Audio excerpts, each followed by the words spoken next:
Sir ఇప్పుడు numerology ప్రకారం ఇంటి నెంబర్ కూడా మనం చూసుకోవాలా ఖచ్చితంగా? అంటే అది మంచిగా లేకపోతే దాన్ని మార్చుకోవాల్సిందేనా? చూడమ్మా, ఆ ఇంటి నెంబరు మన మీద 1% ఎఫెక్ట్ చూపించింది. ఓకే. క్రికెట్లో 99 కొట్టినోడిని చప్పట్లు కొట్టరు. 99 కొట్టి వెళ్ళిపోయాడు ఛీ అంటారు. అది ఆ ఒకటి కూడా కలిపి కొడితే చప్పట్లు కొట్టి సెలబ్రేట్ చేస్తారు కదా. అంటే నీ జీవితం మీద ఇంటి నెంబర్ 1% ఎఫెక్ట్ చూపించవచ్చు, కానీ ఆ 1% తగ్గిన మనమెంతా మన లైఫ్లో ఎంత, ఆ 1% చాలు మనం దెబ్బతినడానికి. ఓకే.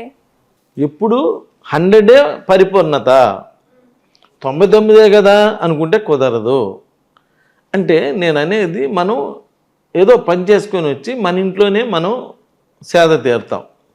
కాస్త ఎక్కువగా మా 8 గంటలు బయట ఉంటే సరే, 10 గంటలు బయట ఉంటే మిగిలిన 14 గంటలు ఇంట్లోనే ఉంటాం. కాబట్టి ఆ ఇంటికి వాడే నంబర్ ఉన్నది చూడమ్మా, ఆ నంబరు మన మీద ఎఫెక్ట్ పడకూడదు. ఆ నంబరు కూడా మన డేట్ ఆఫ్ బర్త్కు తగ్గ నంబర్ అయి ఉండాలి. నువ్వు 6వ తారీఖు పుట్టావు అనుకో, 6వ నంబర్ ఉందనుకో, బాగుంటుంది. ఇప్పుడే మా ఇంటి పక్కన నంబర్ 13 నేను చూసి, అమ్మ 13వ నంబర్ మంచిది కాదమ్మా, ఈ 13 పక్కన 2 నంబర్ వేసుకోండి అమ్మా అని చెబుతున్నా. మా ఆయనకి 2 కిడ్నీలు పోయినాయండి అని చెప్పింది.